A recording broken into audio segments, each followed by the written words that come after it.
मित्रों, मैं आज की इस इसी में आप सबका हृदय से स्वागत करता हूं।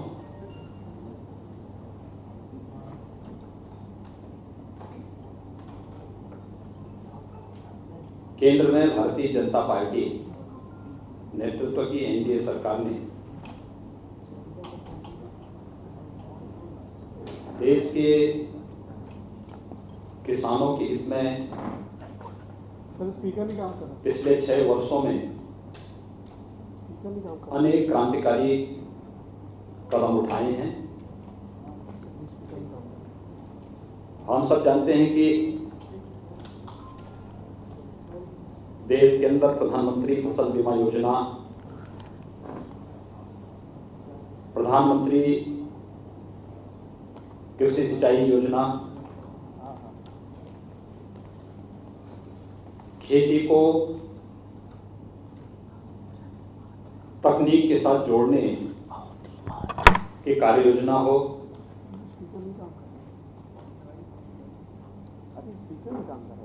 देश के मंडियों को ई नाम से जोड़ करके वन नेशन वन मार्केट के तर्ज पर मंडियों को और किसान के उत्पाद को देश के अंदर कहीं भी बेचने और किसी भी प्रकार के मंडी शुल्क से मुक्त करने का क्रांतिकारी कदम हो। न्यूनतम समर्थन मूल्य किसान को लागत का 1.5 गुना दाम उपलब्ध कराने का रहा हो, या फिर प्रधानमंत्री किसान सम्मान निधि। आजादी के बाद किसानों के हित में लिए गए ये सभी ऐतिहासिक और क्रांतिकारी फैसले हैं।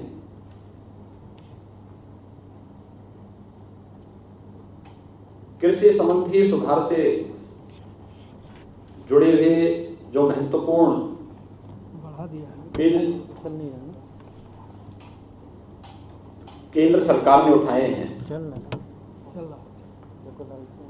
जिसको लेकर के देश के कुछ राजनीतिक दलों के द्वारा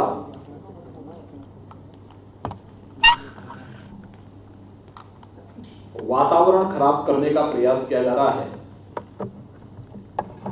खासतौर पर एपीएमसी एक्ट, जो मॉडल एपीएमसी एक्ट है, इस पर राजनीतिक दलों का वर्तमान रवैया उनके दोहरे चरित्र को प्रदर्शित करने वाला है। अगर हम देखेंगे कि कांग्रेस नेतृत्व की यूपीए सरकार ने 2004 से लेकर के 2014 तक इस देश के अंदर शासन किया था।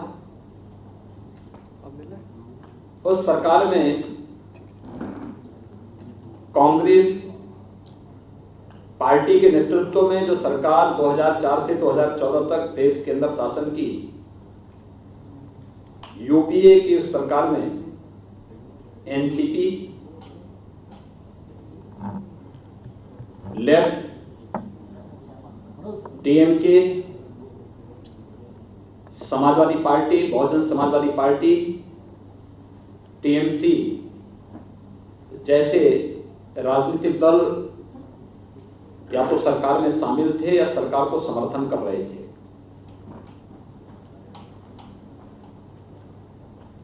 उस समय यूपीए सरकार ने 2010 और 11 के समय देश के विभिन्न राज्यों को पत्र भेजे थे, और खासतौर पर उस समय के कृषि मंत्री श्री शरद पवार जी ने पत्र भेजे थे मुख्यमंत्रियों को कि स्टेट का APMC act, agricultural produce marketing committees act, इसमें व्यापक संशोधन की आवश्यकता है और एक मॉडल एक्ट भारत सरकार इसके लिए तैयार कर रही है। इस मॉडल एक्ट के अनुसार ही इसे देश के अंदर लागू किया जाना चाहिए। मुझे आश्चर्य है कि किसी सरकार के कृषि मंत्री राज्यों को पत्र लिख रहे होंगे तो बगैर शासन के मुखिया के या जिस पार्टी के नेतृत्व में सरकार चल रही है उस पार्टी के मुखिया को इस बात की जानकारी न हो, ये बड़ी अजीब सी बात है। डॉक्टर मनमोहन सिंह जी देश के प्रधानमंत्री थे, श्रीमती सोनिया गांधी जी यूपीए की चेयरपर्सन थी, श्री राहुल गांधी जी का एक अहम रोल तब भी कांग्रेस महासचिव के रूप में उस समय भी था और वे एक सांसद, कांग्रेस पार्टी के सांसद भी थे।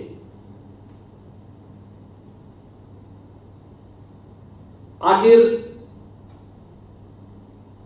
2010 और 11 के दौरान पत्र लिखे गए यूपीए सरकार के कृषि मंत्री ने राज्यों को एपीएमसी एक्ट में संशोधन के बारे में कांग्रेस पार्टी या राष्ट्रवादी कांग्रेस पार्टी और उसको समर्थन करने वाले राजनीतिक दल आज अपने उन वक्तव्यों से कैसे मुकर सकते हैं और कैसे मुकर रहे हैं,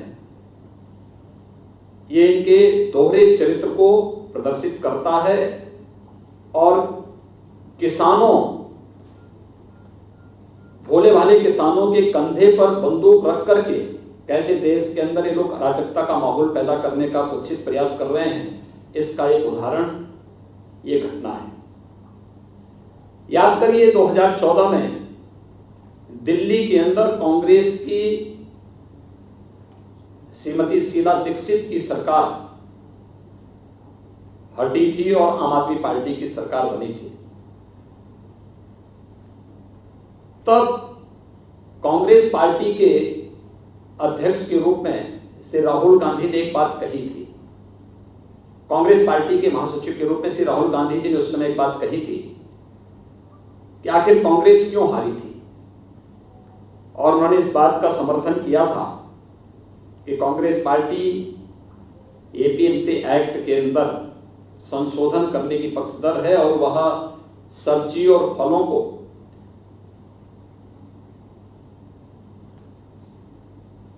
मंडी से मुक्त करने का समर्थन करेंगे, और दिल्ली में हार का कारण उन्होंने इस बात को माना था।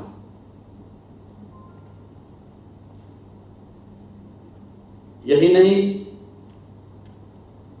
यूपीए सरकार या कांग्रेस और उसके सहयोगी दल भले ही किसानों को अपना हथियार बनाते रहे हों, लेकिन किसानों के हित में कोई भी महत्वपूर्ण कदम उठाने में सदैव संकोच करते थे या उनको उसके बारे में कोई सोच नहीं थी। जब कृषि संबंधी सुधारों को मोदी जी के नेतृत्व में अभी लागू किया गया, लागू होने के पहले स्टैंडिंग कमेटी में यानी संसद की कृषि संबंधी जो अस्थायी समिति होती है, उस अस्थायी समिति की बैठक में पहले इस पर विस्तृत चर्चा हुई। अस्थायी समिति की बैठक में भी अकाली दल ने, समाजवादी पार्टी ने, टीएमसी ने, कांग्रेस पार्टी के नेताओं ने, राष्ट्रवादी कांग्रेस पार्टी के नेताओं ने, इन सभी ने एपीएमसी एक्ट में, राज्यों के एपीएमसी एक्ट में संशोधन करने और मॉडल एपीएमसी एक्ट लागू करने की वकालत की थी, जिसके तहत वन नेशन वन मंडी की इस परिकल्पना को साकार किया जा सके। और आज वही दल भोले भाले किसानों के कंधों में बंदूक रख करके देश के अंदर अव्यवस्था और अराजकता फैलाने का प्रयास कर रहे हैं, एक प्रकार की अव्यवस्था पैदा करने का प्रयास कर रहे हैं। ये राजनीतिक दलों के दोहरे चरित्र को स्पष्ट रूप से प्रदर्शित करता है। और इसलिए मैं आज के इस अवसर पर इन सभी राजनीतिक दलों से मैं कहना चाहूंगा, चाहे वह कांग्रेस पार्टी हो, सबसे आश्चर्यजनक तो यह है कि जो आम आदमी पार्टी दिल्ली के अंदर एपीएमसी एक्ट के तहत संशोधन के बाद इसका नोटिफिकेशन भी जारी कर चुकी है, उसने भी कल के देश के बंदी की घोषणा का समर्थन किया है। इनके दोहरे चरित्र को देखें। जब सत्ता में रहते हैं इनका आचरण कुछ और होता है, इनके वक्तव्य कुछ और होते हैं। संसद की स्टैंडिंग कमेटी में बैठते हैं, वहां पर इनके वक्तव्य कुछ और होते हैं। और आज जब केंद्र की मोदी सरकार ने किसानों के व्यापक हित में कृषि संबंधी इस कानून को पास करके देश के अंदर लागू किया है, कई राज्य सरकारों ने अपना समर्थन इसके साथ व्यक्त करते हुए इसे लागू किया है। उस समय इन सभी राजनीतिक दलों के इस चरित्र को देखें, चाहे वह कांग्रेस हो, टीएमसी हो, राष्ट्रवादी कांग्रेस हो, समाजवादी पार्टी, बहुजन समाजवादी पार्टी, या फिर अन्य जितने भी ये दल हैं, अकाली दल, आम आदमी पार्टी, डीएमके, लेफ्ट पार्टी, ये सभी अपनी घोषणा पत्र में क्या कहते थे? 2019 के घोषणा पत्र भी राजनीतिक दलों के देखे जाएं तो कांग्रेस का घोषणा पत्र तो बहुत स्पष्ट रूप से एपीएमसी एक्ट के संशोधन का समर्थन करता है, मंडी प्रथा को समाप्त करने की वकालत करता है। लेकिन अगर वही कदम भारतीय जनता पार्टी नेतृत्व की एनडीए सरकार ने उठाया है तो आज ये लोग देश के अंदर अव्यवस्था और अराजकता का सा वातावरण पैदा करके भोले भाले किसानों को गुमराह करने का प्रयास कर रहे हैं। यह देश इन राजनीतिक दलों के इस दोहरे चरित्र का जवाब पहले ही दे चुका है। इन सभी राजनीतिक दलों को जनता के सामने माफी मांगनी चाहिए कि इन्होंने संसद में भी, सरकार में रहते हुए भी, 2019 के लोकसभा चुनाव के दौरान भी और उस चुनाव के उपरांत भी संसद की अस्थायी समिति की बैठक के दौरान भी, जब परस्पर चर्चा अस्थायी समिति के सामने इस बिल पर हुई थी, तब भी इन लोगों ने जो बातें कही थी आज उससे स्वयं मुकरते हुए दिखाई दे रहे हैं। राजनीति मूल्यों और आदर्शों की होती है, राजनीति सिद्धांतों की होती है। राजनीति अगर मूल्य और आदर्शों के बगैर हो और बिन पहले लोटे की तरह ही लुढ़कते हुए दिखाई दे तो फिर वह राजनीति कभी भी जन विश्वास का प्रतीक नहीं बन सकती। और उस जन विश्वास पर कुठाराघात कर रहे हैं ये सभी राजनीतिक दल, जिन्होंने कृषि संबंधी सुधार के महत्वपूर्ण कदमों का सत्ता में रहते हुए समर्थन किया था। स्टैंडिंग कमेटी की बैठक में समर्थन किया था। कुछ दलों ने इसके ऑर्डिनेंस का समर्थन भी किया था, अपने इलेक्शन के मैनिफेस्टो को इसका हिस्सा बनाया था। और आज जब इस प्रकार के व्यापक सुधारात्मक कदम को केंद्र सरकार किसानों के व्यापक हित में उठाती है, तो वही लोग आज इसका विरोध भी करते हुए दिखाई दे रहे हैं। ये दोहरा चरित्र देश कतई बर्दाश्त नहीं करेगा। खासतौर पर कांग्रेस जैसे राष्ट्रीय दल को यह कतई शोभा नहीं देता कि वह किसानों के कंधों में बंदूक रख करके आम जनमानस की जिंदगी के साथ खिलवाड़ करे, और वह भी तब जब ये देश कोरोना के खिलाफ एक महत्वपूर्ण लड़ाई को पूरी मजबूती के साथ लड़ रहा हो। ये सीधे सीधे उन भोले भाले किसानों के स्वास्थ्य के साथ खिलवाड़ भी है और कोरोना के खिलाफ देश की लड़ाई को कमजोर करने की साजिश का हिस्सा भी। कांग्रेस पार्टी को और उन सभी राजनीतिक दलों को जो पहले इसका समर्थन करते थे, अलग अलग स्टेजेस पे इन्होंने समर्थन किया, और आज वे लोग भारत बंद का समर्थन करके अव्यवस्था और अराजकता फैलाने का जो कुत्सित चेष्टा कर रहे हैं, उन सबको देश की जनता से माफी मांगनी चाहिए और देश के सामने स्पष्ट करना चाहिए कि 2010-11 के दौरान जिस यूपीए सरकार ने एपीएमसी एक्ट में व्यापक संशोधन की वकालत की थी और राज्यों के मुख्यमंत्रियों को इससे संबंधित पत्र लिखे थे, उस समय उन्होंने उस यूपीए सरकार को क्यों समर्थन किया? इन्होंने अपने इलेक्शन मैनिफेस्टो में इसे शामिल किया था, और यही नहीं, संसद की अस्थायी समिति की बैठक में भी इन राजनीतिक दलों ने एपीएमसी एक्ट के संशोधन और मॉडल एक्ट का पुरजोर समर्थन करते हुए जो बातें उस समय कही थी, ये सभी संसद की कार्रवाई का हिस्सा है, कमेटी की कार्रवाई का हिस्सा है, और ये सभी चीजें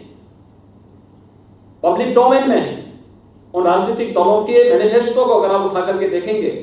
तो उसका पार्ट भी दिखाई देता है। मुझे आश्चर्यजनक प्रदेश के अंदर समाजवादी पार्टी के आचरण पर भी होता है। श्री मुलायम सिंह जी ने 2019 में एग्रीकल्चर से संबंधित जो स्टैंडिंग कमेटी थी, उस स्टैंडिंग कमेटी में एपीएमसी एक्ट, एपीएमसी एक्ट में संशोधन का समर्थन किया था और मॉडल एक्ट जो भारत सरकार ला रही थी उसका पुरजोर समर्थन देने की बात कही। उनके साथ ही टीएमसी ने, अकाली दल ने और तमाम अन्य दलों ने भी इन बातों का समर्थन किया था कि मॉडल एक्ट आना चाहिए क्योंकि किसानों के हित में है। अगर किसानों के हित में है तो फिर आज ये राजनीतिक दल भारत विरोध का समर्थन किस मुंह से कर रहे हैं? इनको इसका जवाब देश की जनता को देना होगा और देश की जनता इनसे इस प्रकार के जवाब की अपेक्षा रखती है। बहुत बहुत धन्यवाद। भारत बंद है, तो भारत बंद के लिए कोई आपकी अपील है क्या? देखिए, भारत सरकार ने बातचीत के सारे रास्ते खोले हैं और कृषि मंत्री जी, भारत सरकार के कृषि मंत्री और अन्य केंद्रीय मंत्रीगण किसान प्रतिनिधियों के साथ कई दौर की बातचीत कर चुके हैं। मुझे लगता है कि जब भारत सरकार ने इस संबंध में किसान प्रतिनिधियों के साथ में बातचीत सीधे जारी रखी है, कोई औचित्य नहीं है इस प्रकार के किसी भी ऐसे कदम का जो अलोकतांत्रिक हो और जिसके कारण ऐसे तत्वों को इस आंदोलन को खराब करने का अवसर मिले जो वास्तव में किसानों के कंधे पे बंदूक रख करके अपने स्वार्थों की पुष्टि करना चाहते हैं और इसलिए हम लोग चाहेंगे कि बातचीत का क्रम, संवाद बना रहना चाहिए और संवाद किसानों के हित में जो कदम मोदी सरकार ने उठाए हैं पिछले 6 वर्षों के दौरान, मैं विश्वास के साथ कह सकता हूं कि आजादी के बाद 55 वर्षों तक शासन करने वाली राजनीतिक दल ने किसानों के हित में इस प्रकार के कभी भी महत्वपूर्ण कदम नहीं उठाए। लेकिन आज कुछ लोग अपने निहित स्वार्थों के लिए भोले भाले किसानों को गुमराह करने का प्रयास कर रहे हैं। धन्यवाद।